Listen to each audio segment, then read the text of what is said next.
Person, Professor Sugandha Singh, and my dear students.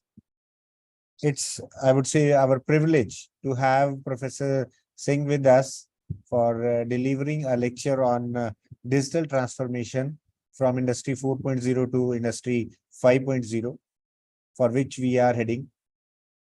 And starting this session with a brief introduction of ma'am. Professor Sugandha Singh is a professor and head artificial intelligence and machine learning in Chaitanya Bharati Institute of Technology, Hyderabad. She is a senior member of IEEE and many, I would say, societies related to computer science and electronics. She is having more than 53 research papers in his credit in various SCI, Scopus Index journals, and has been the author of 4 books also.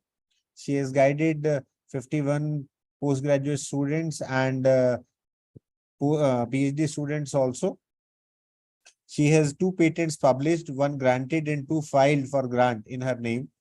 She serves as a reviewer for Springer's International Journal of Wireless Information Network, UGC journals, and IEEE recommended conferences. IESAC has designated her as a cybercrime intervention officer. She is a trained business analyst also and has a significant interest in management courses. She has pursued MBA, HR, and PR also. She is having more than 24 years of teaching experience, and her areas of interest are IoT, Industry 4.0 and Industry 5.0, wireless sensor networks, managed and cognitive networks. So taking a leaf from taking the learning from ma'am will be good for us and our students also. So not taking much of the time between you and your teacher, your master, Professor Sugandha Singh, in today's master class. Now I hand over the baton to ma'am, and now she will be delivering as her wish. Thanks a lot, Over to sir. you, That's ma'am. a pretty elaborative introduction. Thanks a lot for this. Do students have the capacity to unmute also? Not ma'am. If they won't, they will raise the hand, and our persons will be unmute themselves, give them the rights also. And on the same, they will be doing through chat also. So chat box would be fine. Yeah, chat box will be there, and question answer sessions. They will be having question answer also. They can write it there, and there you can see it and respond it. And in the end, students, we will have the question answer session also. If anything is left, you please note it down. You write it in the question answer. We can have it in the end also. Right, Thank you. Thanks a lot.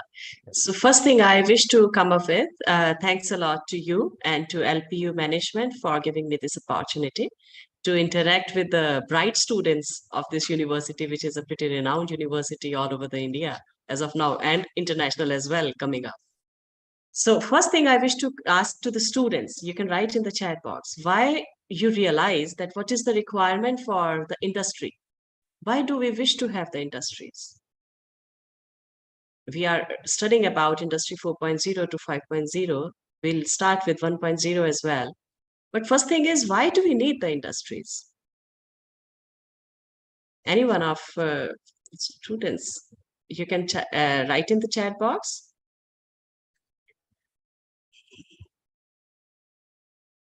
Okay, fine. I couldn't see any of the reply.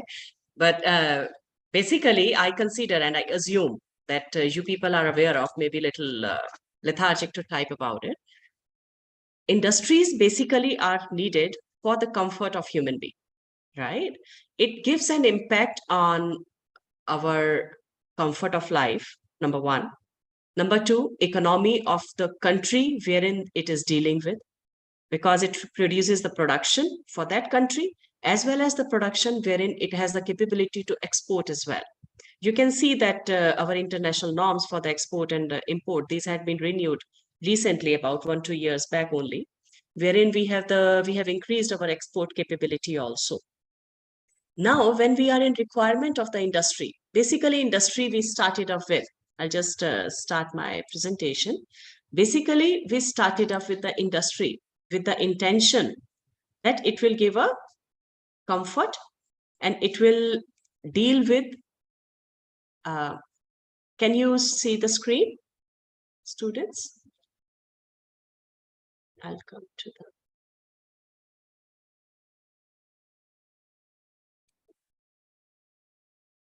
Can anyone authenticate, please, if you can see the screen?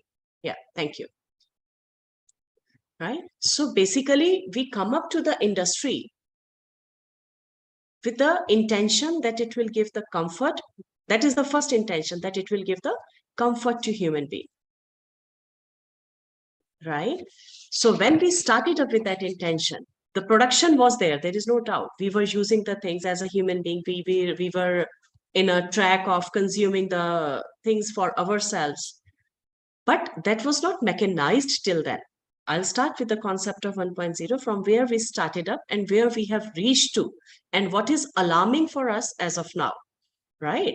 So we started with 1.0 with the intention that somewhere with the manpower, if we can use a machine which is human operated only, not operated with anybody else, like a handle or something which is human operated, it will increase the production. And it has increased also. There is no doubt about it. It has increased also. So that was the era of Industry 1.0, wherein the machines which were powered by the steam or water or the human being are taken into the picture. It stayed for the span of about 100 years or so. 1700 was the time period for this Industry 1.0. With this comfort, we came to, thanks to electricity, then we shifted from our machines, from the steams or the water or the humankind, from them to the electricity. So that is, factories are transformed into the modern growth. The electricity came, hence you can easily make out that production went multifold when it went to the electricity concept, right? When it went to the electricity concept, that is the era of electrification. Then we came to Industry 3.0, wherein we were dealing with the PLCs, the first level computers, I must say, the programmable logical controller cards we were having, or the communication technologies we were having. Now, when we were having these cards, now you can imagine about if we are using a computer in addition to the electricity, which we have already.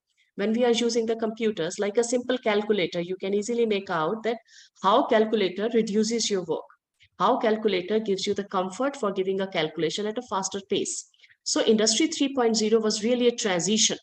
That was a basic transition wherein we were shifting from the machines with the electricity to the machines which are a glimpse of automation was there, nothing much, right? A glimpse of automation, I must say. Then we came to the era of Industry 4.0, wherein we were expressing and we were expecting that the machines which we are using, which are PLC based or which are connected machines, the machines are connected with each other so that they can communicate. Means that time in that era, we started with the communication, the machines talking to machines, right? That is the era of digitization. Industry 4.0, wherein it is the era of digitization, right? So the connectivity that basically, created a boom into the world, wherein the Industry 4.0 came up with the cyber physical systems. So CPPS, which is making the things intelligent through the intelligent decisions. We are still in the era of Industry 4.0, transforming to 5.0, keeping into the mind that the comfort for the land and the comfort for the mankind is at the stake as of now, right? So this Industry 4.0, though it became like a blessing to the world, blessing to the country, it was introduced basically in the Hanover Fest was there in 2010 or 11. At that time, it was introduced in Germany. So from there, it has picked up a pace and taken over all over the world to progress the initiative and ensure the coordinated the cross-sectional approach or interdisciplinary projects which you deal at the university level. At the company level, we name it as a cross-sectional approach. So this basically, many companies came into the association of it, which has established the Joint Industry 4.0 platform. So therein, we came into the things like if we remember if we talk about our own time when we used to study, the internet was actually a blessing at that time if we get it. right? Because the systems were of the speed, which were the P4 systems or P3 systems, they were of the speed wherein you can switch on the system and go and have a cup of tea. After that, it can be switched on, right? So imagine the wastage of the time we were doing at that time. Also, that was the availability to us, which was finally saving our time for the increasing and automating the small programs. So we started up from there. And now we have reached, I must tell you that when I was studying at that time, there was just a glimpse of artificial intelligence. Then it took over, like neural network and all, they all came into the picture in the year of, I must say, 2010 or 9 or 10 in this country. Right. So when neural network came into the picture, the cyber physical systems actually taken up a boom at that time. So globally, many countries have introduced similar strategies, initiated with the example of, I must say, the industrial, initiated with the examples of industrial automation. The country like USA, it came up with the Industrial Internet Consortium. Italy, I must say, it named it as Industry 4.0. Sweden named it as production. In a production, they named it as a production. It was a production 2030 to 2030. That was given by Sweden. China also came up into the same picture. Japan has given a name. So all the countries came together to deal with the automation and bring into the connectivity a big boom. Now, all this, what else has happened? All this, what else I have talked about is what impact it has given to the economy, number one, right? Wherein you can see the boom of in the share market for Industry 4.0 when it came into the picture, how it varied, how the fluctuations happens, and how easy it has become for you to study about it. Basically, the share market basically tells you about the status of a country, any of a country, if you want to study about where the economy is going for.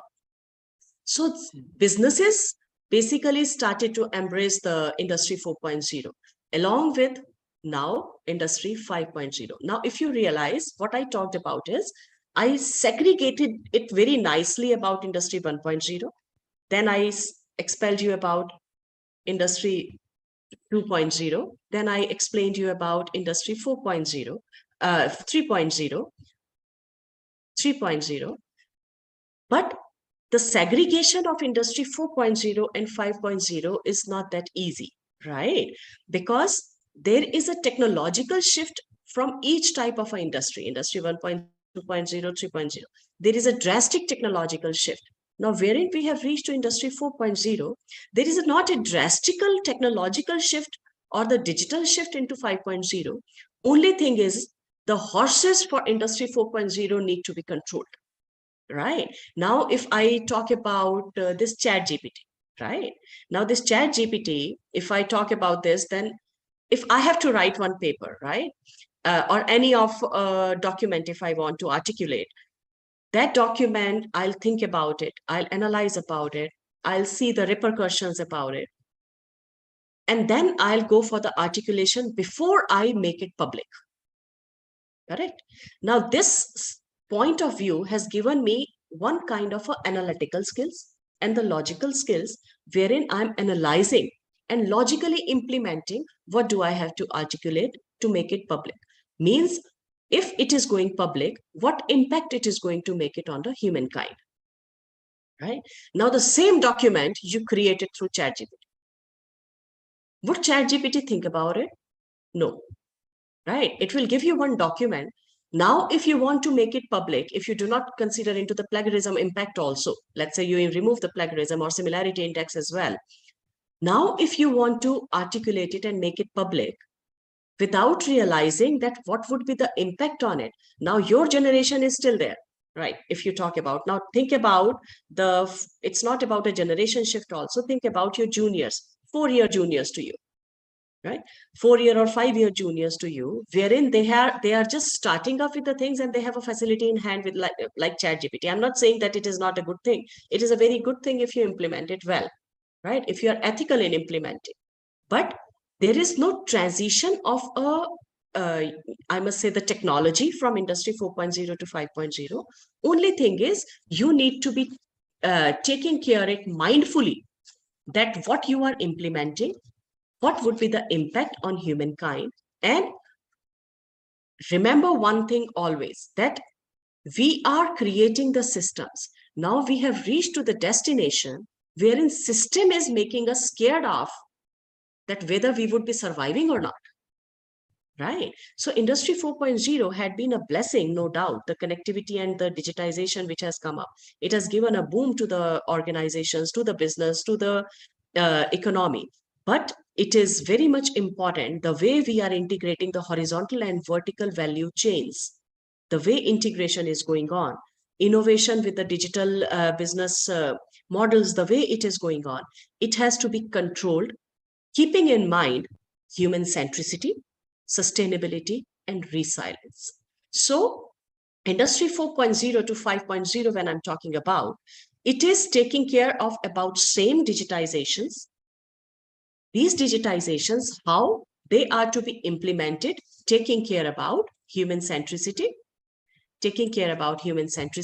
sustainability, and resilience. If you are taking care about all these things, then Industry 4.0 and 5.0 are basically the merger of each other, right? You cannot, I must say, you cannot marginally, or I'm sorry, you cannot very clearly differentiate between both of them if you are taking care of all these things, right? So what is human centricity? First, we'll talk about it. What do you mean by human centricity is basically, now what you have seen in Industry 4.0, what else has happened? We have become, I'll give you a morning example of my personal example. Like there are a few things in the morning which my daughter helps me out, right? So in morning, I said her to my younger one that please bring me that. Every day she do that thing. Today she has to go for the school. Schools have started here now. So what she said, Mama, why don't you create a robot for yourself so that that can do a job for you? That's a simple statement she has given unknowingly. Right. Now, when unknowingly a child of this age, a small child is giving this statement, just understand the impact when she'll come to my age, how much dependency she would be having on the machines. Also, when the dependency on the machine comes up, you see your attitude towards when you are using the smartphones, right? In those smartphones, most of the times when your parents are calling, one or two times I assume that you people would be ignoring कि ठीक है ऐसे ही काम चल जाएगा अपने आप बुला लेंगे it is okay अपने आप कर लेंगे ठीक so that has aggravated your ignorant power. Now if we talk about ourselves, from agar if parents are calling us, we cannot afford to go on a second voice also. First voice is there, that means we have to say hanji and we approach them. So the power of ignorance is increasing as you are dealing towards the smartphones. Now understand the emotional impact when you are using just the robots, right? That emotional impact won't be there for a human to another human. That consideration of a talent won't be there for one human towards another human, right? So Industry 5.0 in human centricity, it basically promotes the talent, the diversity, and the empowerment. The machines used are same, but with the impact of considering the talent, diversity, and the empowerment. No wonders in coming time, there would be a job for the chief robotic officer. At present, we have the executive officer, the operations officer, the finance officers, but in future, there would be the jobs for the robotic officer as well, if we are mindful now. And no wonders, if we are not mindful now, human would be taught also by the robots, right? As of now, if you look into the jobs and all, people, only the academician is the one who is not scared of that their jobs are at the stake. But in future, it will happen if we do not implement Industry 5.0 at the time, right? So this is the shift in a perspective, basically. If a human centricity, if I talk about, it is basically a shift in a perspective for Industry 4.0, wherein Industry 4.0 focus upon the people serving organizations, because they deal with the productivity, they deal with the results, not considering about human values. Thanks to our labor laws in our country and the court activities and the laws, other laws in our country, wherein the limited manpowers are there for the working. Think about China. If the same things are implemented here, is it possible? Not possible, right? So That is, the people serving organization is the perspective for Industry 4.0. The perspective for Industry 5.0 is organizations serving people. So human centricity is taken care upon. It doesn't mean that organizations are going to, serve you few things, but yes, humankind, wherein the person who is having a talent, the diverse person, and the person who is dealing with the empowerment of human value, or you can say the empowerment for the team building, those kind of the people would always be preferred, right? So this is the first tactic which you need to learn in coming up into the market, because you would be, in 1 or 2 years, I'll assume, or few in this year only, you would be coming to the industry. Now, second part is when we deal with the sustainability. Sustainability is what? It is basically taking care about our own planet. Jesse, there was a time, now also it is there, wherein we talk about that be mindful when you are taking a printout. At the ATM, they give you a message that do you really want a slip for whatever you have withdrawn or whatever the transaction you have done. So when we are getting mindful for the trees means the greenery, right? Buildings have come up to that extent. You are in that area wherein there is so much land for the जहां पर आप काफी ज्यादा खेती बाड़ी करते हैं, तो वहां पर if land is always bought by the government, the boundaries are when bought by the government, wherein buildings are come up, but you cannot compromise on the crop also. Hence the concept of vertical farming came into the picture. That is, vertical farming is a blessing from Industry 4.0, wherein the sensors and actuators have given us a blessing to go ahead with the vertical farming, wherein on a limited land we can produce more crop. Right. But sustainability in any case has to be taken care of, wherein the greenery and the planet boundaries are taken care of. We shall be very mindful about that what we are working upon, what is the impact of this on our own earth. That is Industry 5.0. Now, when we talk about the resilience strategy, this is basically resilience means basically in English, if I talk about, then resilience means what? Anything which you have lost, you gain it later again.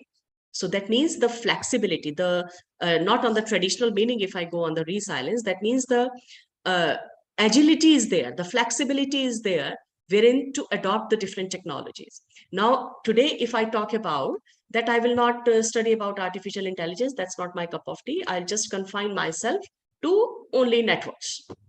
Would it suffice the purpose? It will not, because to whom I have to prepare upon, they are going to the world wherein artificially intelligent people are to be artificially intelligent machines are to be programmed, are to be established, developed by the humankind, right? So the primary focus for resilience will be on the growth, profit, efficiency, but creating the organizations that are fragile, that are adaptable, that are agile, right? So which is fragility, which is not taking care, which has not been taken care upon. So anti-fragility is taken care by the Industry 5.0. That means they are able to anticipate, react, and learn timely, right? Learn, forget, relearn, right? These are the three mool mantras for the any of I must not say this is not the mool mantra for Industry 5.0. It is about any of person who is dealing and who is competitive and who I must say wants the existence, respectable existence into the world. That person need to depend upon these three things. So this is about the flow of industries, wherein Industry 1.0 is started upon, and today we are in a transition, or you can say the amalgamation of Industry 4.0 and 5.0. So the digital technologies which we are using to Industry 4.0 are taken care with the human centricity, sustainability, and the resilience by Industry 5.0. Right? So this is what the flow I talked about is, that Industry 1.0, and at the 18th century, the pictorial view which I have shown you is, it introduced the mechanical production machines powered by the water and steam. 2.0, it is introducing the mass production lines powered by the electric energy. So in the production increase, if I talk about, then production increase has happened drastically from 1.0 to 2.0. 3.0 started with a little glimpse of the automation through the use of electronics and the IT for the progression into autonomous production. Right? Autonomous production means the glimpse of the autonomous, which you give automatic machines which come into Industry 4.0. I'm sorry. Industrial Revolution 4.0 is based on the cyber physical systems. And today we are dealing with this Industry 5.0. Now, level of the complexity, you can see it is increasing day by day. Industry by industry. Through era by era, it is increasing. And now we are dealing with more complex system, but as a result, giving us the more simple results. This is, okay, the transition which I have talked about just now. Now the phases are 1760 to 1840 that ushered the mechanical production, railways and the steam engines. 1870 to 1940, the mass production, electricity and assembly line. These three things you need to remember it all the time, because there is no doubt about it, kids, that we will not take a reverse gear without any fail. The things which we have now, which has given us the comfort and which has given, or you can say, which has increased our well-being, right? That thing cannot come in the reverse gear now. But now we would be taking care upon not to compromise on these three, wherein our mass production, electricity usage, electric vehicles are coming up. Remember this, electricity usage and the assembly lines shall run at the same pace, right? Which we are now running. The computers, semiconductors, mainframes, computings, personal devices, and internet, they shall be produced in the own country to take care about the economy, right? As of now, we are importing these things. So they shall be produced in our own country so that the economy with this Industry 4.0 to 5.0 shall be taken care upon. And this 4.0, what it deals with is a collective term for the technologies and concepts of value chain organization, which I said you, that value chain organization is the main thing which came up now. Now we are dealing with 4.0 as a robots, right? In 5.0, we are using with the collaborative robots, which we named it as a cobots, right? So the same robot wherein we are taking care about the sustainability, the human centricity, and the resilient, then the value chain organizations are taken care about the cobots, in the cobots, right? Based on the technological concept of the physical, cyber physical system, the Internet of Things, and the Internet of Services, wherein we use as a platform as service, cloud as service, the same kinds of the Internet of Services, it facilitates the vision of the smart factory. Now, 4.0 has given us what? The smart cities. Yes, when we talk about this 4.0, automation and everything, what we talk about? We talk about the smart cities. Smart cities deal with what? Smart economy, smart manufacturing, smart production, smart implementation. Now, this smart word means what? What do you mean by the word smart? I need the reply in chat box, please, kids, now. What do you mean by the term smart?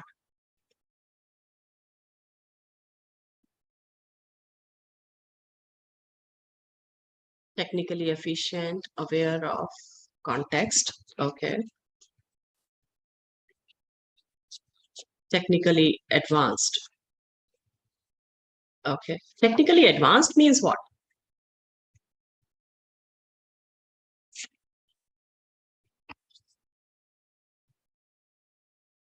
Through instructions or automatically. Consumption of less time.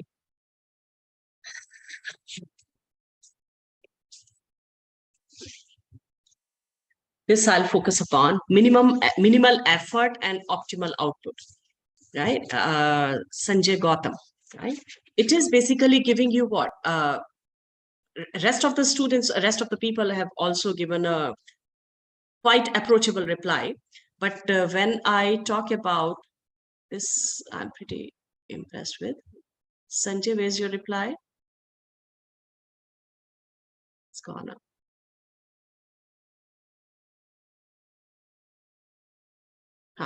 Minimal effort and optimal output.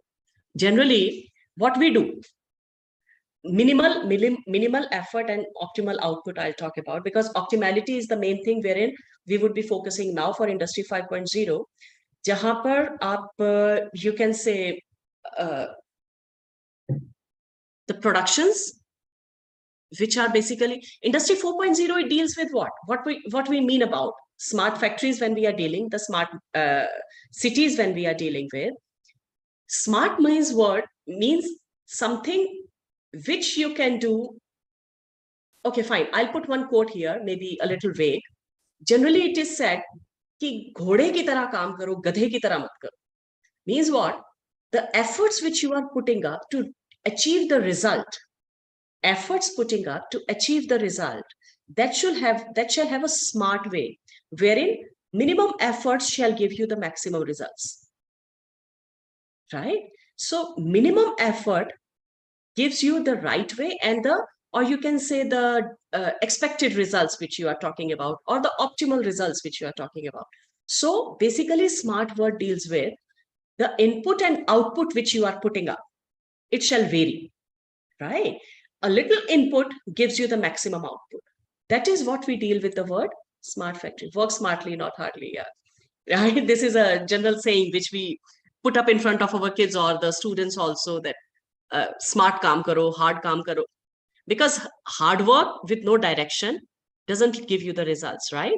So the smart factories and smart cities also deal with the same things. Now, Industry 4.0, in a Crux, if I talk about kids, then in a Crux, they are dealing with that maximum manufacturing and the production shall happen into that same country, so that whatever the population of that country is, number one, within the country, whatever the population is, they are able to provide the services, that production, what happened, they are able to provide the products to that population. This is number one. So that means that speed up shall be that much. If you see that maximum changes in the car designing, if I talk about, that is done by Hyundai. Every 6 months, they change the design. Means the technology and the designing part of them is changing that fast, that if they do not train their people to be implemented within that 6 months, it won't be having any value after that 6 months. The phones, designs, and the capabilities which are changing so fastly. So the production shall be that smart, wherein the less effort has to be applied to give more production, and the more manufacturing has happened, so that it can fulfill the requirements of the population of that country. This is the first point. Second point is, now country works on what?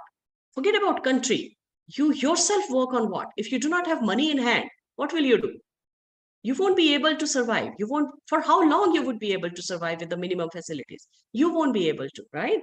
So the economy, for uplifting that own population, that is also important. From where that economy shall come? From outside or within inside, whatever they are selling off, the money they are taking.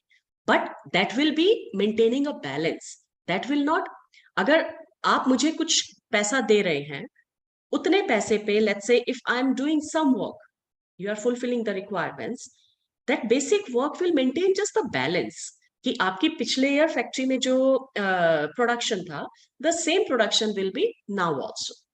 But now, if I want to uplift, if the company wants to pay me more, the company needs more money. From where that money will come? Outside the company, wherein they can produce the services. Same is implemented on the country as well. The production which they are doing now in a smart way to fulfill the requirements of their own population shall be able to produce more economy out of their country also. So our plants, our machines, our factories shall be smart enough to produce that smart economy, which is from the products which is going on. Working smart means finding the ways to use the energy and time, right? Perfect, right? So whatever you are producing, with what effort, because if you are going for a production of something, their effort also matters, because you have to spend money for that effort as well, right? So that effort, less time, more production, right? So that you can create the economy, you can uplift the people there, and you can uplift the factory survivals as well. Now, if I talk about the generations, kids, like if you see your generation, grandparents generation, आपके दादा दादी, वो जब job करते होंगे या अपना business run करते होंगे, I'll talk about the employee category as of now. Now, let's say if they were working at that time, you might have heard any time they might be quoting to your parents, like our generation, कि तुम लोग बहुत जल्दी जल्दी job shift कर लेते हो, कोई स्टेबिलिटी नहीं है, हमने पूरा जिंदगी एक ही नौकरी में निकाल दिया. So they were the people wherein the transition started, industrializations was taking a boom. They picked up a job, they started working in the same factory or same company, and they retired from there, mostly. I'm not saying everybody, mostly. Now, when it came to us, the companies are not expecting that more loyalty from us. It's not like that loyalty was too high in the previous generation. No, loyalty was not too high in the previous generation.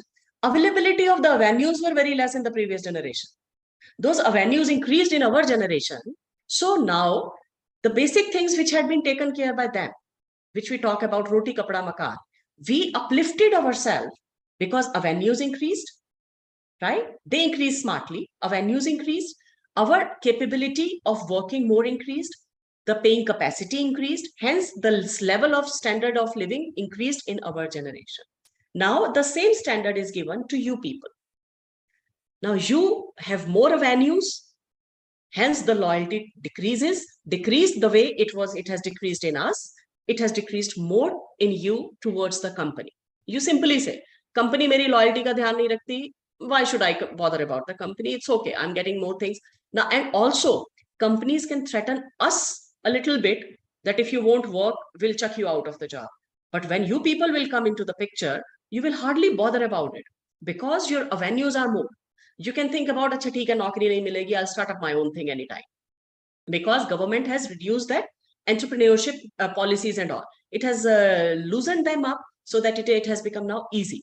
So see how smartly the things have changed from generation to generation.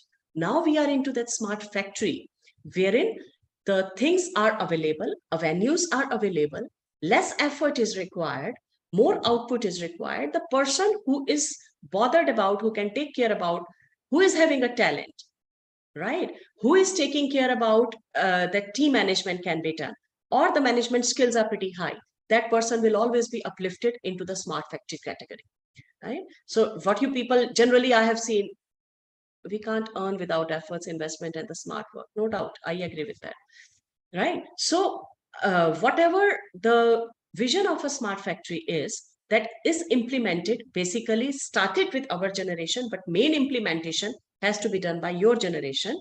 Hence, the term has come up with wherein the human centricity, sustainability, and resilience has to be taken care of. That is the reason why universities have also come up with new subject, which we name it as the ethical intelligence, right? The intelligence, I said that we cannot take a reverse gear. The intelligence is there, but how ethically you can implement it. The person, Elon Musk, who has created the smart vehicles, now threatening the world about the artificial intelligence existence, right? So if you do not bother about how things are going on, then you won't be able to perceive, analyze, and implement. So that is more important. So within the modular structure, smart factories of Industry 4.0, cyber physical systems monitors the physical processes. What is the cyber physical system basically? I'll come on that cyber physical system directly now. I'll come on this slide later.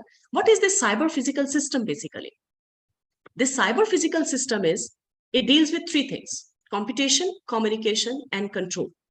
The computation, communication, and the control, when we talk about that, computation and communication are embedded and controlling the physical system. That embedded work of a communication and the computation, which is within the system, right?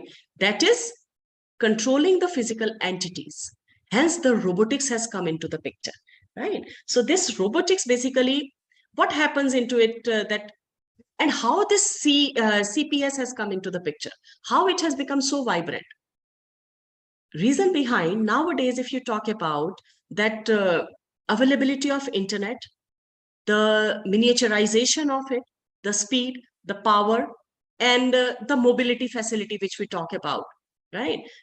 This has all led to the pervasive use of the internet, pervasive use of the networks, the technologies which we are using. So it has increased, hence our economic sectors also increased. Now, these, when they are combined together with the elements, which you name it as the efficiency, effectiveness, productivity, safety, speed, which basically enables all the possible solutions for us, the solutions to the problems which are existing in our daily life.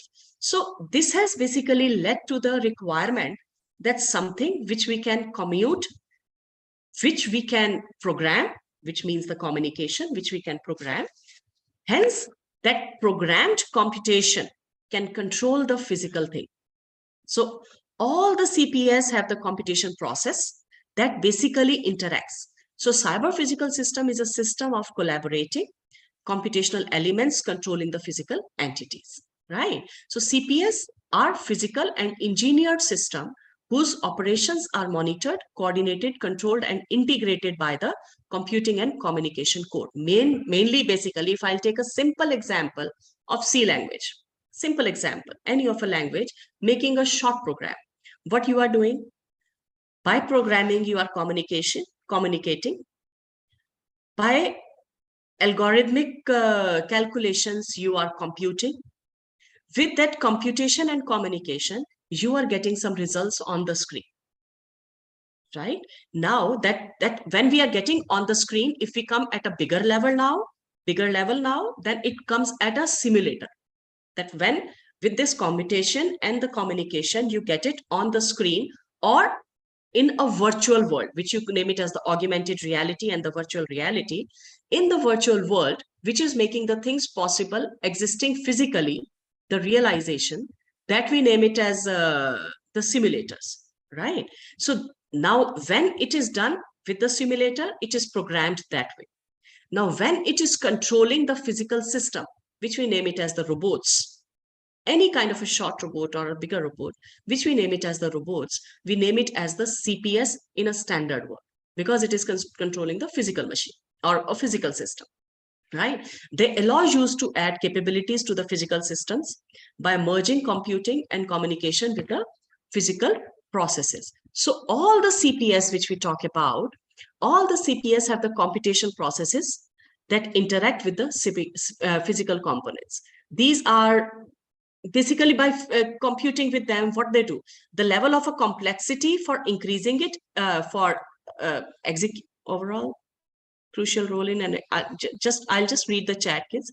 Overall, cyber physical systems play a crucial role in enabling the development of advanced technologies and applications that bridge a gap between physical and digital worlds. This is, I'll say this is a pretty bookish language which you have written here. Understand the meaning of each and every word, which is leading to more intelligent and interconnected system. Intelligent system means what? That it has a capability to analyze, perceive, analyze, and then project. This is what the intelligent system is. What is interconnected system? That machine-to-machine communication is happening. Right? Now we have the things wherein a machine-to-human communication is also happening. Whatever, like a tennis racket, it has come up with that. It has come up with that sensor and the actuator, wherein it creates an alarm also that you have given so many hits, and there are these many hits had gone out of the boundary, and these many hits are within the code. So these are what the languages wherein we are using the sensors, actuators, means the physical components for the computation, wherein we use the language to communicate to that communicate to that embedded systems, and then we transfer it to the physical device for the action, right? So that is about what is written in the chat, right? So these robots, when we talk about the intelligent buildings, we talk about implementable medical devices, when we talk about the cars, we talk about, these all are the examples of the cyber physical systems.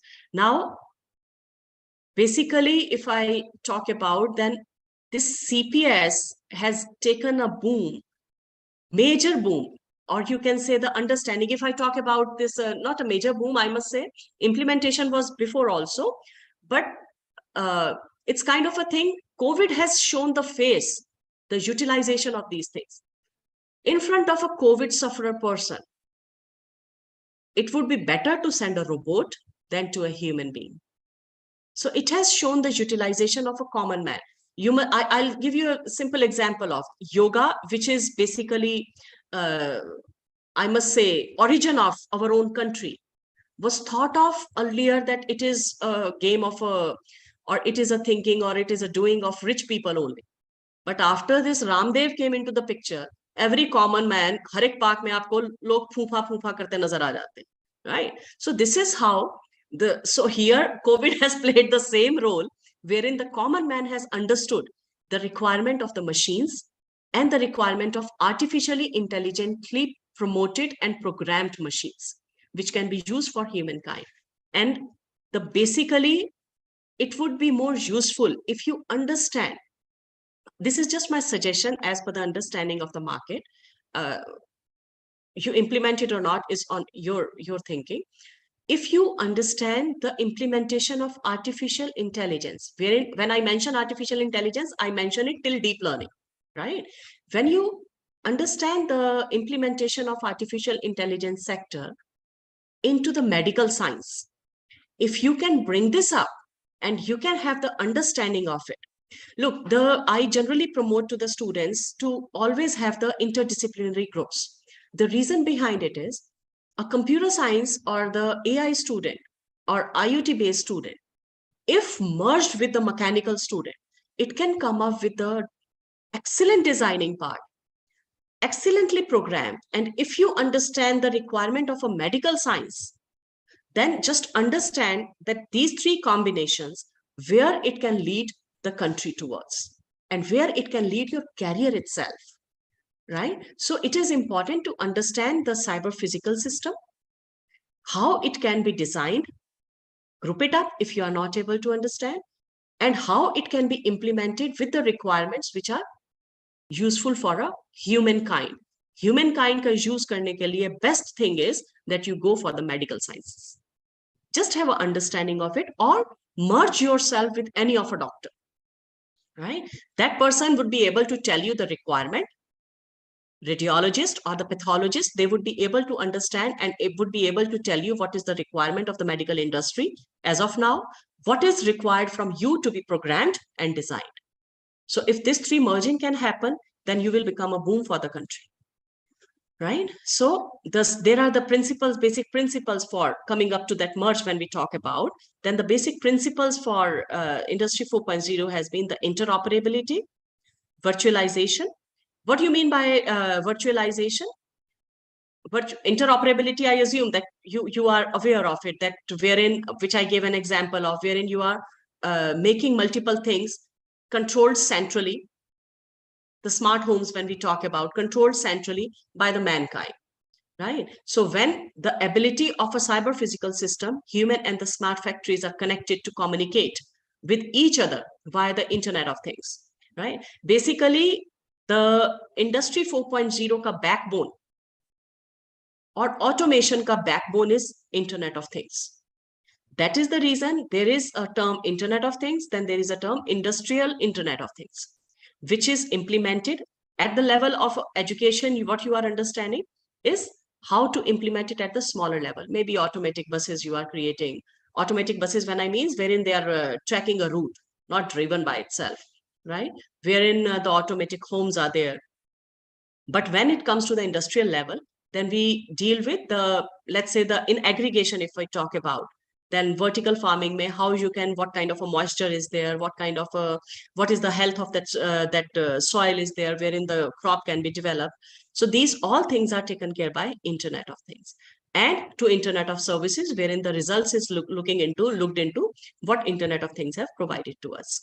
Now, virtualization is, so for you, one thing is what you need to understand is, if you really want to enter into the competitive world, that it is important to understand Internet of Things, the working of sensors and actuators. That plays a very, very vital role in your, I'm not saying to make your career in that, I'm just saying, if you're not interested, if you make it very well, if you're not interested, don't make a career in that. But the understanding about sensors and actuators and its protocols, that is very, very important belonging to this field, right? So virtualization is basically the augmented reality and the virtual reality comes into the picture, wherein a virtual copy of a smart factory, which is created by linking sensor data with the virtual plant models and simulation models. The simulators, I think you have worked upon in the networking, you would have worked upon NS2, NS3, the simulators wherein you develop the environment of the different nodes, different machines, which are connected to each other and passing on the data, at what speed they are passing on, what is the bandwidth required for it. If congestion happens, what is the path they have to follow? Means you do not have to actually implement the routers on the road to understand that how this protocol will behave. So simulators have come up, which is an example. This is basically the example for this virtual reality, which is giving you the, I must say, which is giving you the glimpse about, or giving you the actual figures, possible actual figures, near about actual figures, that this would be the categories which you would be facing if you implement the routers of this capacity at different distance, right? So this is what the virtualization has come into. Now, in coming future, let's say if I talk about that this cyber physical system, which is more transformative, which has brought more of the IT revolutions into past few years, I must say 3 to 4 years basically, 3 to 4 decades basically. So this, no wonders, for example, you want to go for designing of a house, right? For construction of a house, we are in a capacity to launch the robots, correct? We can program them, we can launch them. We do not need human being there.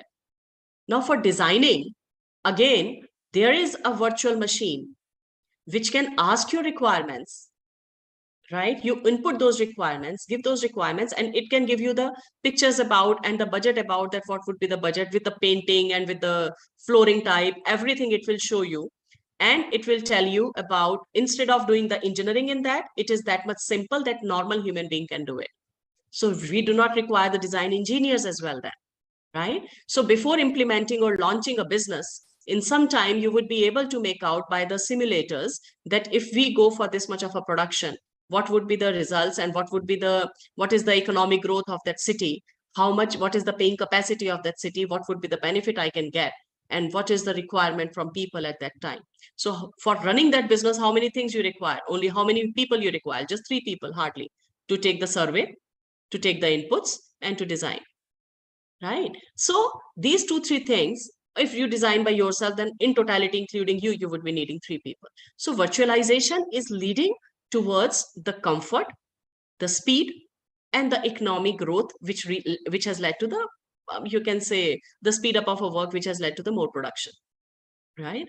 Decentralization is there, the ability of a cyber physical system with smart factories to make decisions on their own. So means the way I'm working here, right? You are also studying into the university, and your people, your faculty members who are to, let's say, implement something into their own department. They need a permission from principal, then to dean or to director or whatsoever the hierarchy is. Now, when they are given the budget, let's say the budget is given that this is the annual budget. In this budget, you are to run the department. Now they are self-dependent, not to be dependent upon for the decision on anything else. So decentralization has given us, when it is self-dependence, the work of a department will be speeded up. It will go at a little higher pace, right? So at that higher pace, if things are there, that means the results would be more. I'm talking about all the good intentions, not considering anything else. So decentralization always speeds up because decision-making is faster. Basharte, perceiving and the analysis is in a good intention, right? Fourth part is the real-time capabilities. The capability to collect and analyze data and provide the insights immediately.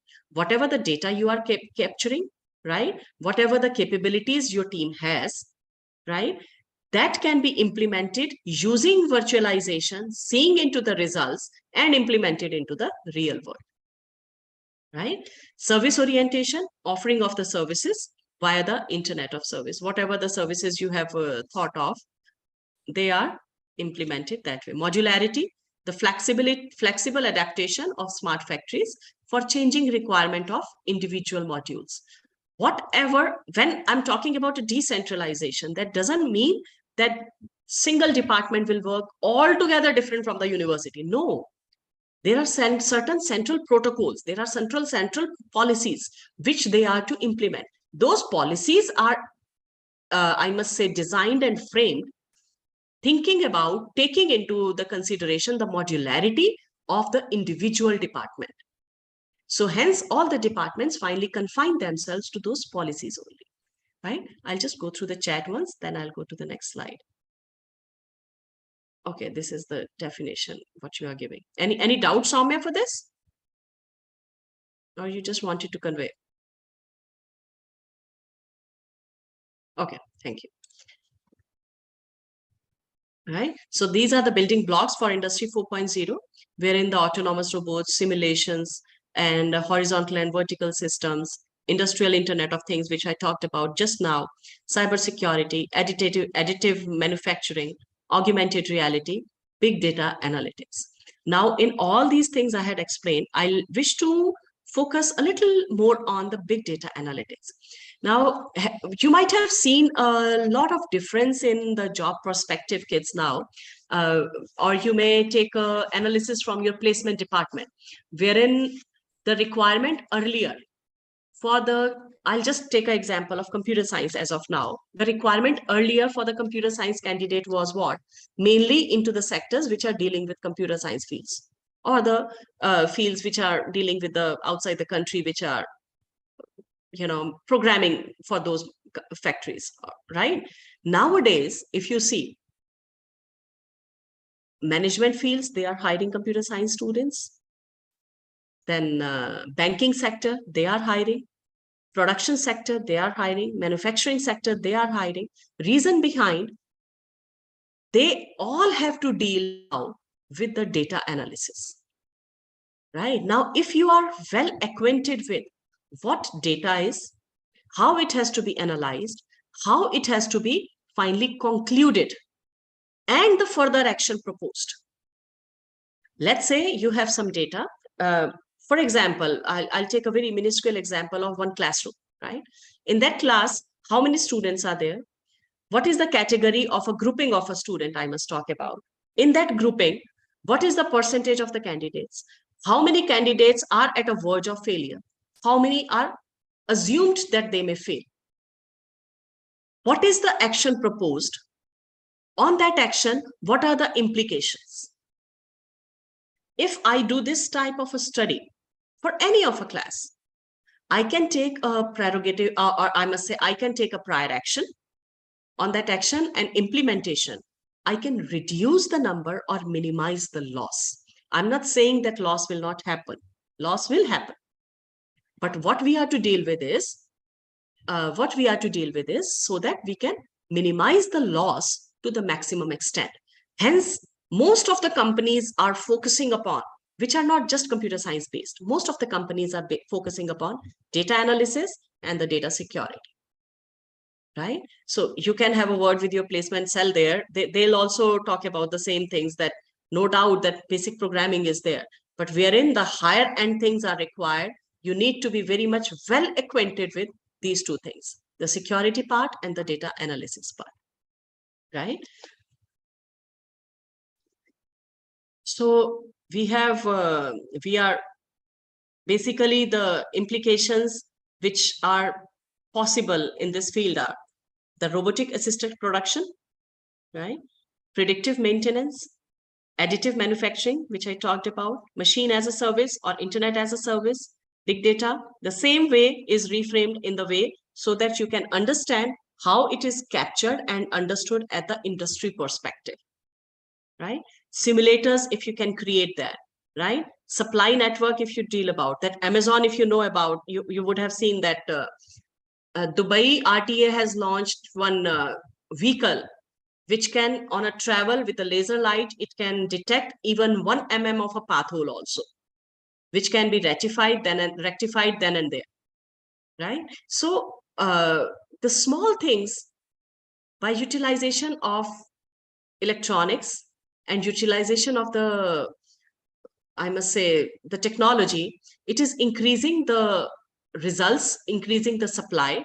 The Amazon, which has come up with most of Amazon warehouse, which is mostly dealt by this nowadays with the robotics only, right? So all the things, if you see, these all are in all this discussion when I talked about the examples which I am quoting now, all these discussions when I talked about, every time what I talked about is artificial intelligence. I'm not saying that anything else is not taken care about. Artificial intelligence can work only on data. There is no doubt. Secure data, number 2, right? Connected data, number 3, right? But finally, in the picture is coming up is artificially intelligent machine or the instrument, right? So the few examples which I am talking about, that the bulbs which are controlled by phone, the Medtronics implemented that blood glucose meter, which is wirelessly connected and monitor the health. The t-shirts which can make out. Now on LinkedIn, I was going through that. I'm in the group of that artificial intelligence group in LinkedIn. They have created, I forgot the name of a country there. The wall is there wherein it can measure. Wall is showing you, instead of a phone or a smartwatch, wall is showing a pictorial view of you walking and on which speed you are walking. What you can say the BMI factor you are having. On that BMI factor, what shall be your speed to walk, right? So try to understand what things are taken care about, how intelligently they are focusing upon what is the performance of what you are doing. We created the machines to help us out and increase our performance. Now machines are judging our performance and showing us what we shall do. Till that point, still it is okay. But now we have come to that whistleblower stage, wherein we shall be mindful what we are doing. Now we have those t-shirts and the rackets, which are sensor based, which can judge what is the speed of a ball, what spin you have taken upon. So now with all this industry 4.0, what is the impact on the different sectors? We'll talk about that. On the different sectors, first individually, what is the impact? Individually, it has, before coming to this, I'll go again with the chat. ChatGPT is more advanced AI model, no doubt. If you are mindful, this is very nice. But it is not the data security, it's more on the cyber security. Shantanu, can you explain me what is the difference between the data security and the cyber security? The two terms are there, I agree. But go in the depth and the baseline of it. You are differentiating. Cyber security is doing what? Is it securing the lines? Or is it securing the network? Basically, it is securing your data only, right? So cybersecurity, in a layman language, if I talk about kids, then cybersecurity is basically the connected secure data which is secured. Basically, it is data security only, right? On the machines, on the connected machines, when we are more on securing data, that is analysis of data, while cybersecurity, I believe, is more on securing user side. The connected things are, no, it's not like this. What he's talking about, Shantanu, is a little bit correct, not absolutely wrong. Securing data, look, at the data security, we have, if in a layman, if you talk about, or on a basic thing, if we talk about, then data security has nothing to deal with data analysis. Security means what? If I have some personal thing with myself, right? It is 100% secure till the time it is with me. The moment I'll share with you, let's say Shantanu, if I'll share with you, you are my best friend and I'll say you not to share with anybody else. Security number one, it has come to some percentage on a stake. Now Shantanu, after some time, has to have a friendship with Jitendra. Right? And Jitendra doesn't have a liking for me as well. And Shantanu shares those things with Jitendra. So data security, when it comes to connectivity, right? At that time, it is more on a stake. The percentage decreases for the security if it is more secure, if it is more connected and more transferred to different machines. This is as simple as that, right? Any doubts for this?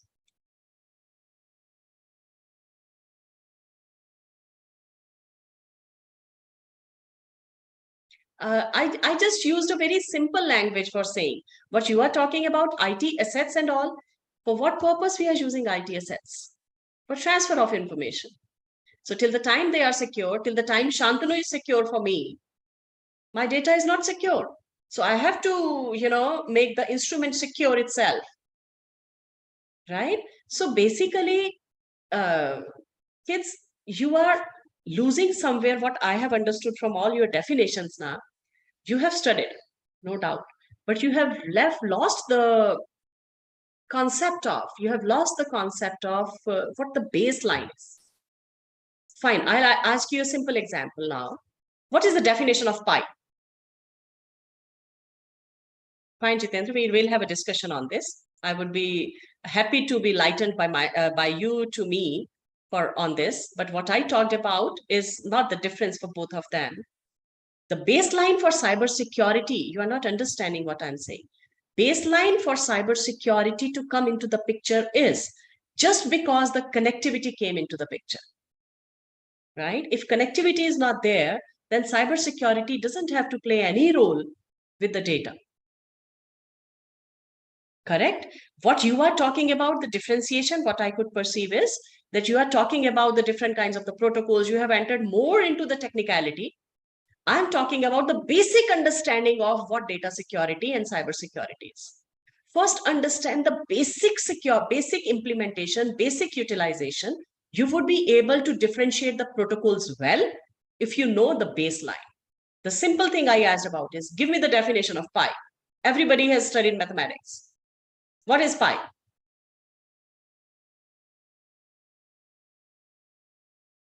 So I won't explain you right now, but I'm just saying that try to understand the baseline, kids. When you will remember what the base is, what the root is, then you would be able to understand what the different protocols, what the different policies we are to implement at the different levels, right? I'm not denying what you are saying is wrong. It is absolutely correct. But for what purpose it is? I'm talking about a purpose, right? That's not the definition, boy. Sorry, Soumya. That's not the definition. Fundamental constant. That's not the definition. That's not the root. I'm talking about a definition. What is pi? Why it was implemented? Why it was generated? Why it was declared? What is pi? So I'll tell you this example in the end. Yeah, this is Shantanu has come up. Yeah, absolutely correct. That is what the definition is. So understand the basic root, what the basic definition is, then you would be able to implement the things at the right thing at the right place. Did you get it? Right? Thank you, Shantanu. Right? So now we'll come on the things where, sorry, what is the basic benefit of it is coming out to be. Here, when we talk about the individual impact, what is the individual impact? The comfort, speed up, proximity increased, right? So Industry 4.0 has given the utilization of the resources that has increased. What is the impact on the society? Obviously, the economy increased, level of standards increased. But yes, there is another aspect as well, which I'll talk in a while about it. The economy, which has increased. Business, which has increased the economy. Avenues increased for the people. The types of the business increased for the people, right? National and the global impact, wherein our, what as a country we are doing. Now, there are, okay. Now there are national and the global things wherein we deal with what country is dealing with, any of a country, and what that country is providing at the global level. So Industry 4.0 has increased our production and the manufacturing, and hence we have increased our economy to the more extent, wherein the impact because of the automation, we are able to increase or speed up the things well, right? So that is what the impact of Industry 4.0 is. Now in AI, I'll come on the things wherein I'll close about Industry 4.0, the understanding of what the digital technologies are needed for Industry 4.0. I'll close it up as of there now. Now AI itself, now you understood that in all totality, when we talk about Industry 4.0, the bigger picture, which is AI with the connectivity, with the data, with the security, right? We are dealing with all these things to implement the results which are artificially intelligent to provide the services to human being, right? So what are the advantages and disadvantages of it? Before this, I'll come to one basic quote about artificial intelligence, wherein every aspect of learning or any other feature of intelligence can in principle be so precisely described that a machine can be made to simulate it. An attempt will be made to find how to make machines use language, form abstractions and concepts, solve kinds of the problems now reserved for human, and improve themselves. AI, this is what the basic intention has come for artificial intelligence in 1950, right? So we started up with confining ourselves with, with the utilization of the artificial intelligent machines so that they can provide the services to human being. But what basically AI means is, I talked about IoT, I talked about cybersecurity, I talked about analysis. Basically, it is the accumulation of information. Artificially intelligent, when we are quoting, means it is working on some data, accumulation of information, analyzing it, and then projecting it. This is what we are doing. And when we deal with the data kids, again, I'll come up with that it deals with all the data securities, the cyber security, any kind of a security which is involved with that data, right? It is, projection has to be, again, how the human being wants as of now, right?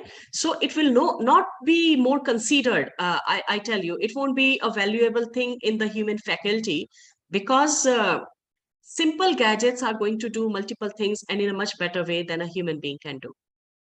Correct? So what I said about it is that there is a whistleblower for it. We started with comfort of, we started with comfort of human being and speed up of things for the production so that the standard of living for human being can increase, and hence in that perspective, the family, the city, and the country, the standard of living for everything shall increase, right? Now machines have become more intelligent, and now if you are into that news and all, you can see that how people are now threatened about their own jobs.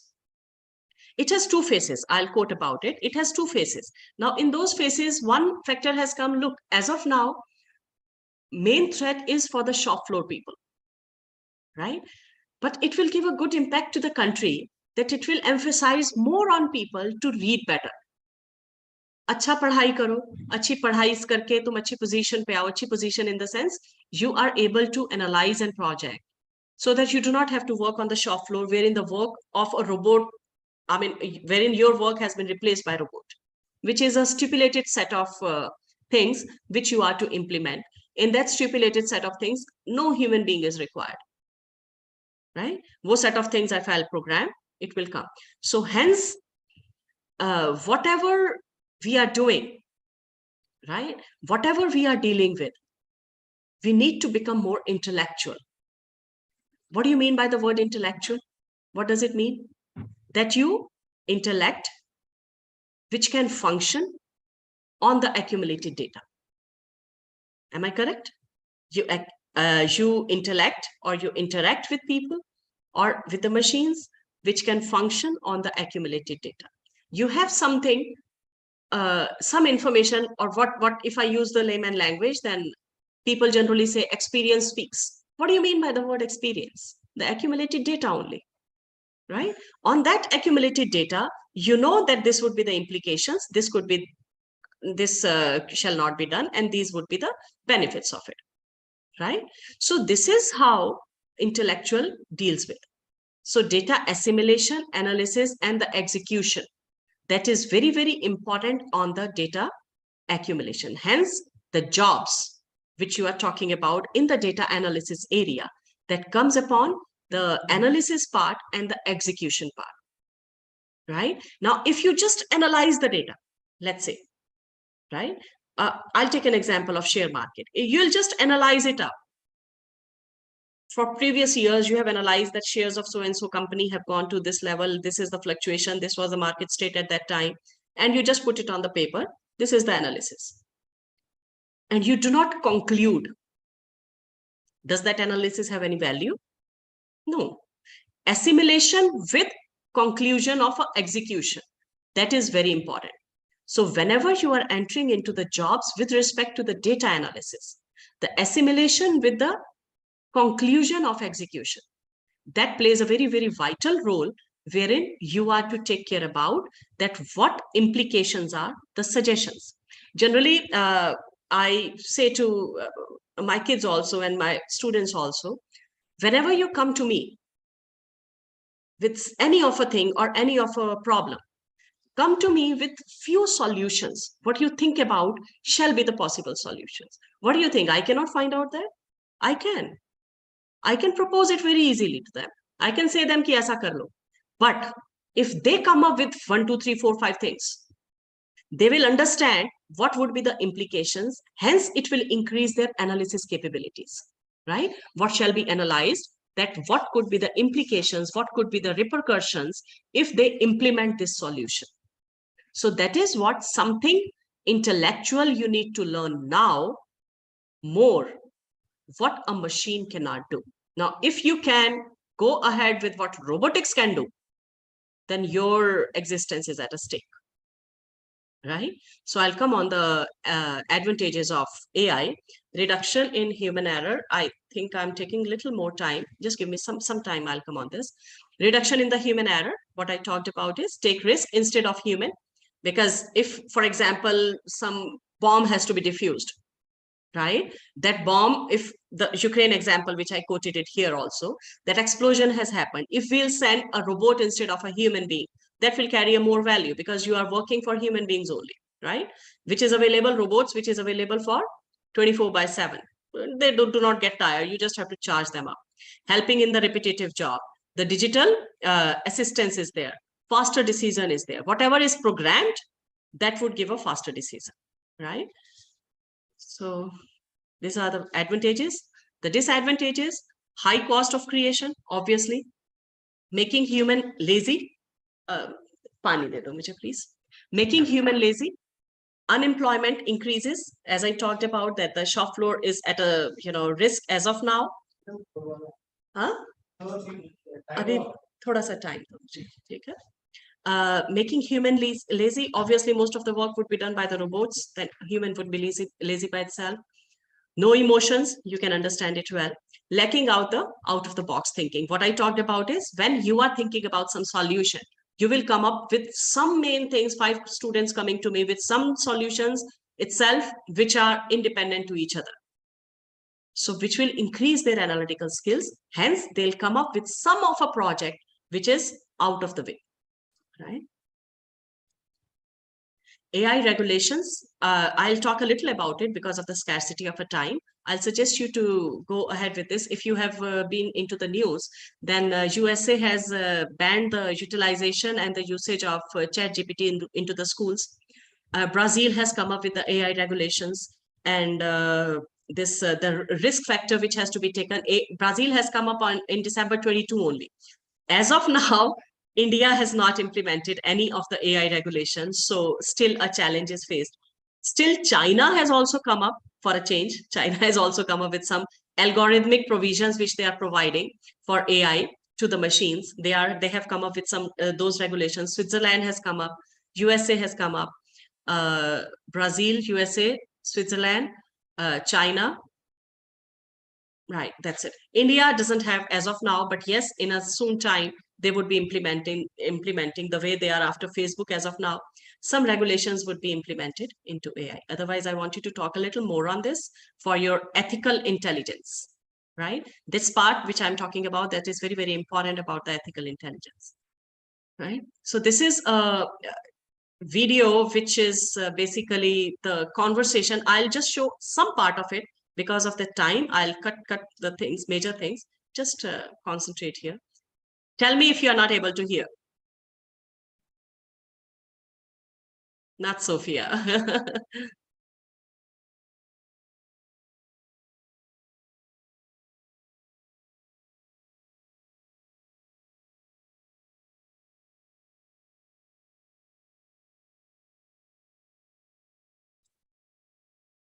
No audio. Okay, fine, kids. If I'll share this video with you, I'll share the link with you all. It would be better that you I'll suggest everyone to please go through this video, right? That's okay. I'll share the link of this video. So I'll suggest you all wherein it talks about that how this interview has went viral with this robot, wherein it is talking about that, yes, I myself can be the threat to the human being, wherein, if I'm programmed that way, correct? So I'll share the link with Ajay sir, he'll in line share with you all, or I'll share the link into the chat box in the end, right? So now I'll talk about Industry 5.0, the technical part. For the Industry 4.0, I hope it is understandable to all of you that how the digital transformation has to happen in that. Now, the future for Industry 5.0, which I talked about in my first slide, is all the three things: sustainability, resilient, and the human centricity, right? Now, this what is Industry 5.0 is, there is an underlying assumption that more automation means more standardization, which will lead to less human involvement, right? Which I talked about, the threat to shop floor people. Also, data management cost is gigantic. The customer always prefers customized products, which calls for human intervention to Industry 4.0. And that's where Industry 5.0 comes into the picture. Means the intervention, as of now, what we are dealing with is, that Industry 4.0, which is dealing with physical and the digital concept.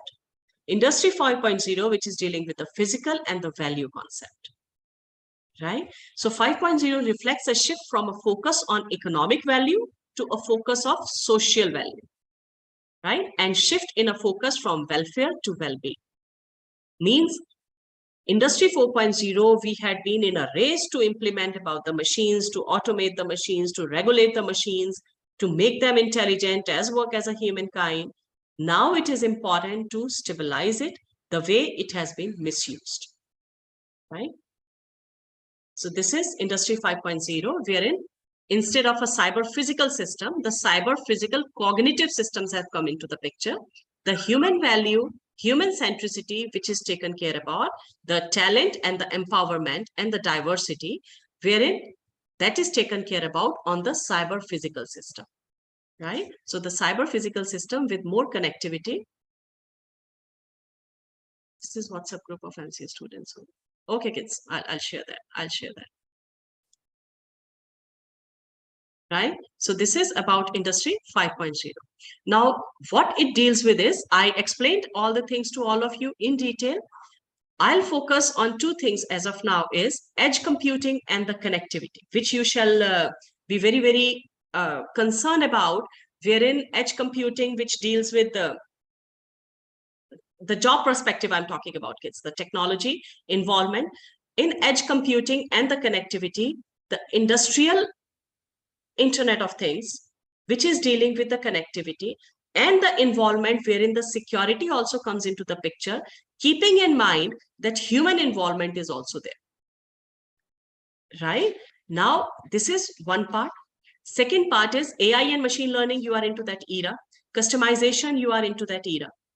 Right? So reskilling and upskilling, that is another aspect wherein you are to deal with that how to increase the number of the connectivity. These two things, the customization and flexibility and reskilling and upskilling, these are connected a little bit. And edge computing and connectivity and reskilling and upskilling is connected a little bit. Reason behind the job perspectives will be increasing a little more in this area of edge computing. Obviously, networking and the connectivity will always be into the picture because, as I said, reverse gear is not possible. Connectivity is required. Also, every time. Now, if you, I'll just talk about a simple example. Let's say if you want to buy a wallet for you, right? In that purse, you'll prefer if it is within the budget. You'll prefer if your name is also embossed on it, right? So this is what the customization every human being now requires. Now, when customization is required, means the human centricity has come into the picture. Correct? So Industry 5.0 deals with the customization and the flexibility, which deals with the adaptability of upskilling and the reskilling. So all the things which I have mentioned here, kids, is this basically deals with connected with each other, how we can involve the human being for the requirement which can be created by the machines created by us. Right? So this upskilling and reskilling is the different sets of the skills for the competence of edge computing and connectivity. Am I making sense to all of you? Right? So with the increase in the number of the connected devices and the sectors, obviously the connectivity has increased, right? The redundancy in the latency has increased. Real-time decision-making has increased. That has been sped up. It has also enhanced on the security and the privacy of, you can say, minimizing the amount of the data what we send, right? So this is basically edge computing is not a gray area as of now, but the way it has not been utilized in Industry 4.0 would be utilized to the maximum extent in Industry 5.0. Right? I'll repeat it once more. The backbone of it is Internet of Things with the requirement of the data, wherein assimilation, analysis, and the projection with the security plays a very vital role. Hence, it completes the cycle for Industry 5.0 when we deal with the collaborative robotics. Right? This is what Industry 5.0 is. So benefits of it is obviously the cost optimization. In any case, paying value has increased because the economy has increased. So our optimization values have also increased, that this will be the optimum cost. The greener solutions, as we are dealing with the planet concerns, personalization and the connectivity, as we are dealing with the customizations. Necessity, as I told about, what is the necessity? One thing is customization. Human value is required in that. Human centricity is required in that. So the chances to set in motion for Industry 5.0 are already irreversible, which I talked about. Back gear is not possible. We are to take care about when we have a mixie at home. We are not going to masala kootne ka machine. I don't know the name of it, but we are not going to use it at our home again, right? We will use the mixer grinder for our own comfort. We will not take a back gear as of now because it has reduced over time. It has increased our potential, right? So Industry 5.0 is not a fate, rather than a new way of understanding manufacturing that has productive, economic, and the commercial consequences. So therefore, companies do not tailor their production to Industry 5.0 model, will soon become the obsolete, being unable to benefit from the competitive advantage that it has to offer. So the moment all things are considered into 4.0, it may be the amalgamation. I cannot quote about it that whether it will be a standard different bifurcation as it has below the line to 4.0. But yes, this amalgamation in Industry 4.0 is a very, very important thing as of now. So now the rate of technological acceleration has increased, and hence faster up the production for it. So concentrate upon IoT, concentrate upon edge computing, concentrate upon security. Right? So what is the difference for them? I'll just focus on it. Then we'll come to the question answer round. Industry 4.0 and 5.0, what is the difference for both of them is focus of Industry 4.0 is on the integration of cyber physical system. This is important for you to understand so that you can make out that where we are, where shall we lead, and what we need to understand now, right? Automation and data exchange in manufacturing. Industry 5.0 focuses on human-machine collaboration, emphasize the role of human in the manufacturing process alongside advanced technologies. Human-machine interaction में Industry 4.0 primarily focus on automation, machine-to-machine communication, and data-driven decision making, assimilation, and the data analysis, right? 5.0 promotes collaboration and interaction between human and machine, right? With an emphasis on augmenting human capabilities and expertise. Connectivity and edge computing. Industry 4.0 emphasize connectivity between machine, system, and the cloud for data sharing and analysis. 5.0 focuses, leverages the edge computing to enable real-time decision-making and reduce latency while minimizing data sent to the cloud. Role of the technology. Industry 4.0 utilizes the technologies like Internet of Things, cloud computing, big data analysis, and artificial intelligence to automate and optimize manufacturing processes. 5.0 builds the 4.0 technologies and further integrates AI, machine learning, and robotics to enhance human-machine collaboration. Customization and flexibility. This is 4.0 is flexible and customizable production through the use of digital technologies only and data-driven insights. 5.0 emphasize customization and flexibility by combining advanced automation with human expertise, enabling efficient production of personalized products, right? So this is all about Industry 4.0 and 5.0. I'll conclude with the three things. Industry 5.0 still is a visionary, but a convincing concept.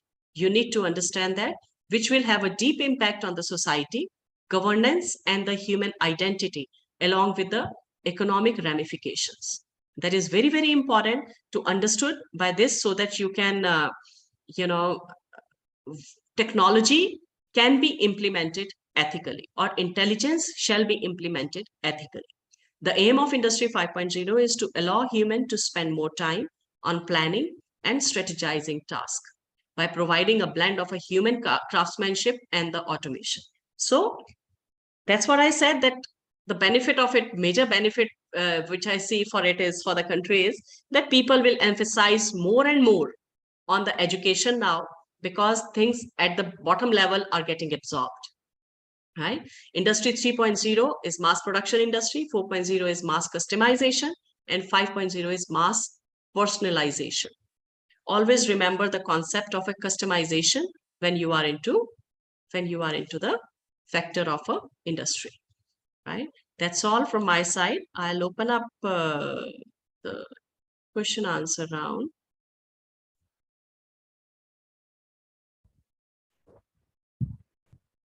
To see the academic point of view. I didn't understand your question. Excuse me, ma'am, please. Yeah. Ma'am, I think students can't able to hear, ma'am. I think so. Nothing. Nobody has written, ma'am, here. My webinar chat, maybe they're unable to hear, can't hear it. No, they said about the video, ma'am. Okay, ma'am. Okay, continue, ma'am. From the perspective of business, the business owners would always want to get the max profit. Why would they be part of 5.0 if they are making good bucks and just AI? Look, I tell you, government has all the rights to screw people up. Number one, right? Productions, if government is planning about the human intervention in the machines, which is the needful requirement today, businesses will line up the same way. There is no doubt about it. And for what purpose businesses? If you become a business person, for whom you would be? For us, nah. We need the customization. We need that centricity. You cannot do the mass production if it is not available in the market, if it is not sold off in the market, sorry. Right? So there is no perspective for business person that they have an option not to go for. That is a requirement and they will go for. Now, when you are looking into the perspective of just a business person or the business owners, but finally, haven't you seen that time wherein the business owners knee down in front of the shop floor people also. Right? So no doubt what you are talking about, for a business owner to buy all the robots at the shop floor, still a costly affair. Right? Still they are to shift to human being. They are to remain to human being. And in India, if I talk about specifically, that cost factor will always be taken care of, blessing to our population. Right? So this industry 5.0 has to be integrated without any fail. Ethical aspect, which include all the three things which I mentioned, that is very, very important to be considered about. Right?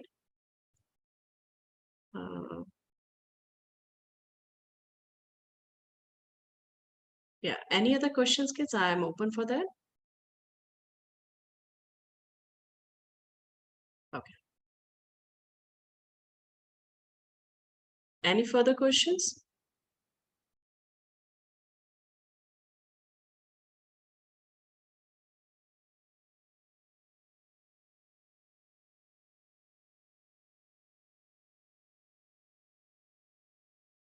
No?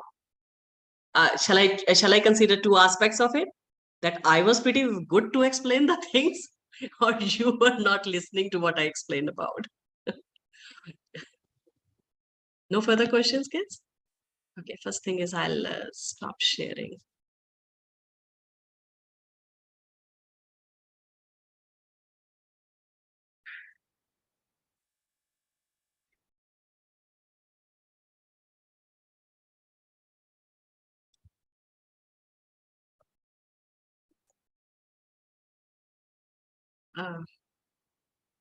Are the organizers in the class here? AI won't replace humans. The person who use AI efficiently will replace the one who don't. That's what's your thought? Okay. Wait. First time. AI won't replace humans. The person, AI, 100% replacement as of now, I couldn't see as of the things. If you go through the business times or economic times also, I do not see the 100% replacement as of now. But yes, whistleblower is there. Possibility is there. Yes, efficient usage of AI with any of a human being. That is efficient usage of AI with that human being, which is who is implementing that can replace the another human being. I agree with that. That efficiency is much more needed. कुछ और काम तो नहीं करना ना? आवाज आएगा? मैं 10 मिनट दीजिए प्लीज, मैं लेक्चर ले रही हूँ. 10 minutes प्लीज, है ना? Ma'am, do you think that things that people can do comfortably should not be automated by AI? No, I don't think so. I just consider that it should be used mindfully. I'll give you an example for this. Like these games which you play on the system. I'm not talking about the outdoor games. On the machine which you play, games are playing, the chess and everything. Utilized well, yes. The chess, if you are playing, I know very few games. That's what I'm talking about. Chess, if you are playing with a computer, it will increase your intelligence. There is no doubt about it. But you are not, if mindful for how much time you shall play there, then it is threatening. Am I making sense? So that is what the term ethical intelligence is. Comfort should be automated. By AI, no doubt it would be automated, but to what extent it is getting automated, right? A vague example if I take, if for everything in a household you are to be done, everything has to be done by robot, what is your existence? What is the personal touch? What is the customization? Kids require something else, in-laws require something else, husband requires something else. Where's the customization? Let's say customization also you can program to the robot. Why are you existing? Let's say that is also there, that you are playing a part in that. The emotional intelligence with the human being surviving there is there. Are you taking care of your physical health also? So some implication will come up somewhere. There is no doubt about it. right? So you need to be mindful to what extent it has to be used and it has to be programmed, right? When you are replacing the shop floor people, I'm not getting inhuman for them, but yes, that is a stipulated list of the things which can be done. So yes, that will increase the production, it shall be done. But rest of the things shall also be taken care of. That country, in that country, that level of people need to be educated, need to reach to that level so that they can have their basic earnings to run their house. Right? I'm making sense what you explained, ma'am. Oh. AI can work repeatedly, but not logically. That's why it can't replace us. No, you are in a glimpse of the, you are in a myth of the things. Nishan, AI can work repeatedly, no doubt. In coming time, it can work logically also. With the reply, the video which I'll share with you, with the reply which is given by Musk, further question is framed on the basis of that reply only. There are basically, तुम ये देखो, हम कर क्या रहे हैं robots में, what is happening? We are making the mannequins to do the work, right? When we can program them to do the repetitive job, to some extent, we can put up, yes, sudden logic is not possible, no doubt. But what I'm saying is that to some extent, you are talking just about yourself. You broaden your view and look into the things wherein all the angles, all the aspect of each level of a job is there. Each level of a business is there. AI has reached to the shop floor, right? To more extent, the more you wish to grow, if let's say you are working in AI, more you wish to grow, more your brain would be implied on implementing the logical reasoning into the robot so that you can have a shift in your career, right? So this way, multiple brains work on to which extent the intellectuality can be included into AI, and there are the examples for that, right? Though they have not worked successfully as of now, but in coming time, prototype has come, things will come up. So I won't say that it won't replace us. I said, nah, there would be quite possible in coming time, there would be a job for the chief robotics officer, right? Who is dealing with all the robots in down the line. He is doing that decision making, that what has to be programmed further, what has to be put further.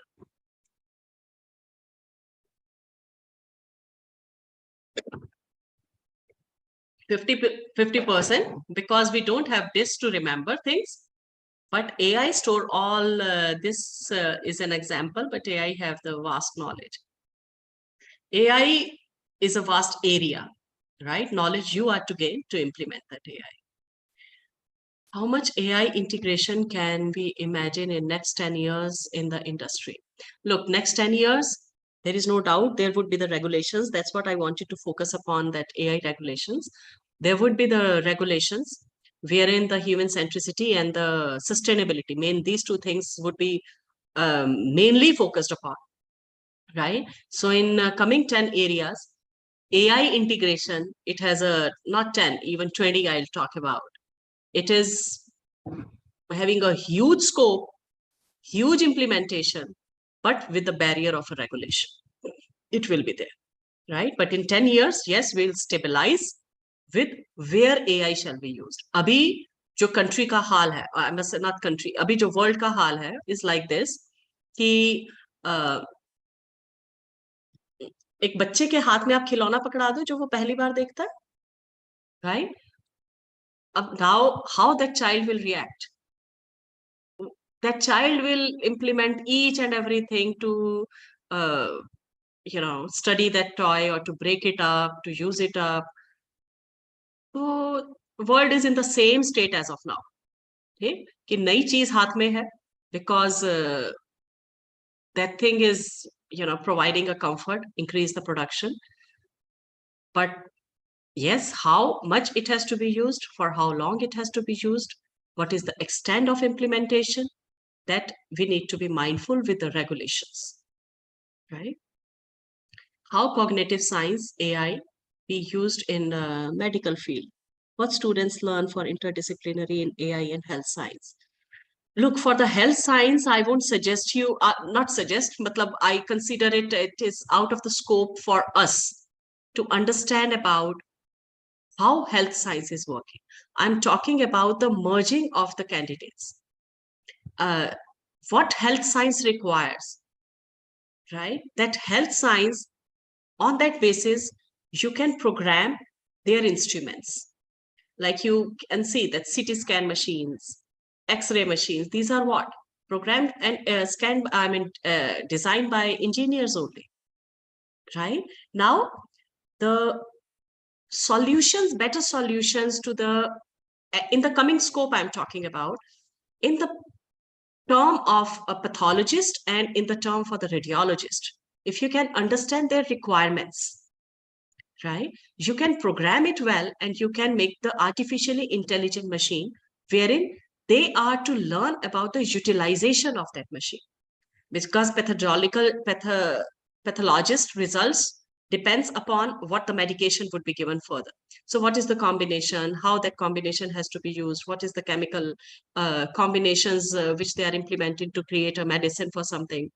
So if we go for all these things, if not to that extent, you must be having a chemistry department in your college, right? In that chemistry department, what is the combinations, what are the solutions which are implemented, which can be utilized by the robot, and you can program it and give the sensing sensation to that robot to use that acid or base, whatever they are using, right?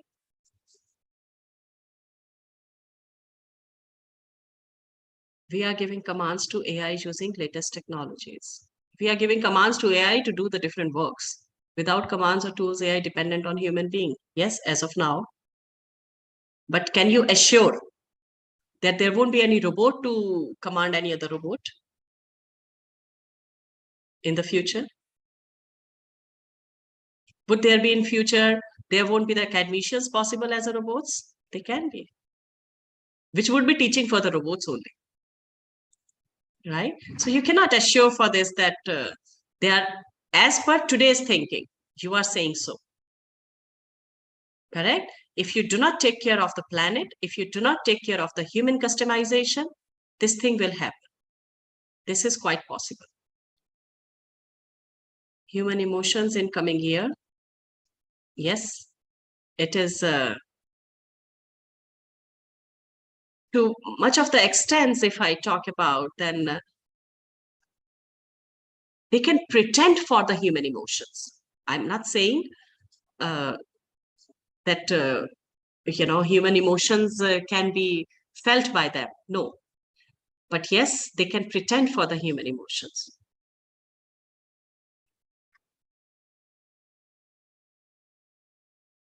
AI output is not static, but dynamic and generative. Will the regulation really work on it? Who is programming for the AI output? We, as of now, right? We are programming for the AI output. So we need to make it according to what the regulations are, if we want to launch it into the market. Otherwise, it would be unethical as per the governance. So it won't be launched and further sailing off is not possible. Hence, business will be on the stake. Right?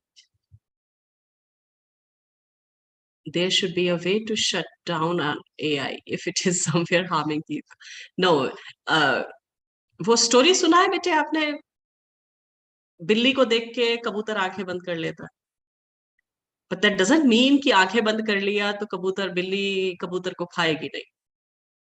ठीक? Only thing is, what we are implementing in AI, I am just emphasizing upon the ethical intelligence, kids, as of now.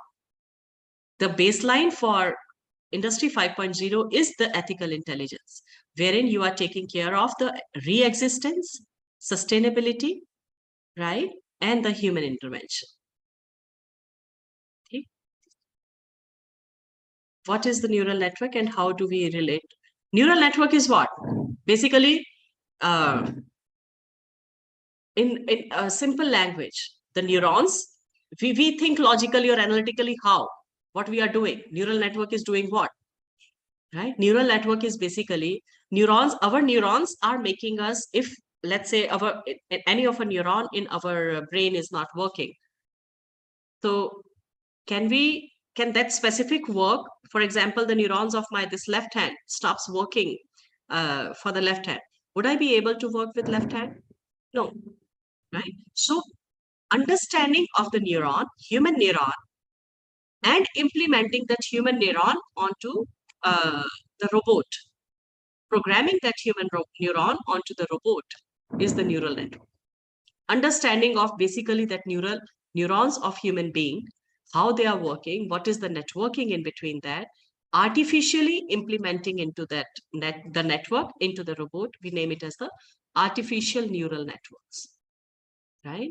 So basically the neural net understanding, and when the moment we become the most efficient into the neural networks, the same time we would be able to implement and the emotional part and the logical part. The emotional part is still existing to some extent. Neural networks are what AI run on technically. AI process it. No, I won't agree with this statement. Neural networks are what AI run on technically.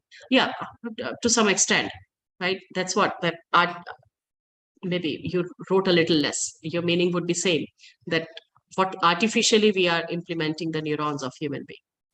AI process informatics data because the neural networks are what form of logical. Okay, fine. You have just given a definition. Can AI program itself in coming future? That's what I talked about, right? Any efficient robot making. Okay, fine. You people have seen that movie Robot? Iski Rajnikant ki. What happened in that movie? Though in that time it was total fictitious movie. But what was happening finally? That robot created by Rajnikant itself, right? That robot is training for the robots to fulfill his wish. So isn't it possible now? Can't you foresee that to some extent we have reached? At that time, the robot working, the movie when it was released, at that time we hardly thought of that robot working this way is possible. Now robot is working this way is possible, right?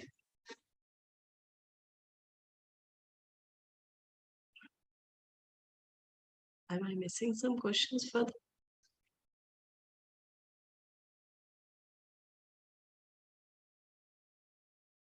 Further questions? Am I missing something?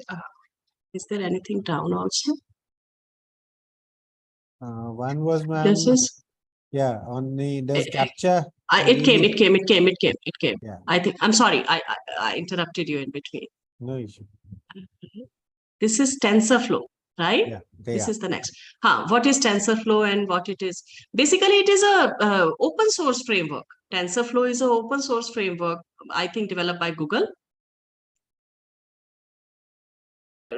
We use generally to machine learning programs ko simulate karne ke liye, those programs. This is used as that simulator on it, right? This is that I suppose you shall have a, and also I suggest that you shall be connected somewhere on the NVIDIA platform, wherein the different workshops are there. You would be taught about how to use this open source open source TensorFlow also. As of now, this is a question to me also. On the lighter note, does CAPTCHA really help in distinguish human and robots? Still date, this is a question from my side as well. I'm not able to understand that. Though it does, but what is the point? Because upper form also is filled by us only. But in any case, robot can detect, let's say if CAPTCHA, what is written, robot can read. Till now, it can read and it can implement. So if I talk about today, then it won't be able to distinguish. And most student is having, else down? yeah. One more question is there in question answer session. That is the idea about industry 5.0 is already went to everyone, or any kind of awareness needed as in today's market, as there are a lot of discussions and destructions are going on. If you talk about your own country, our own country, India.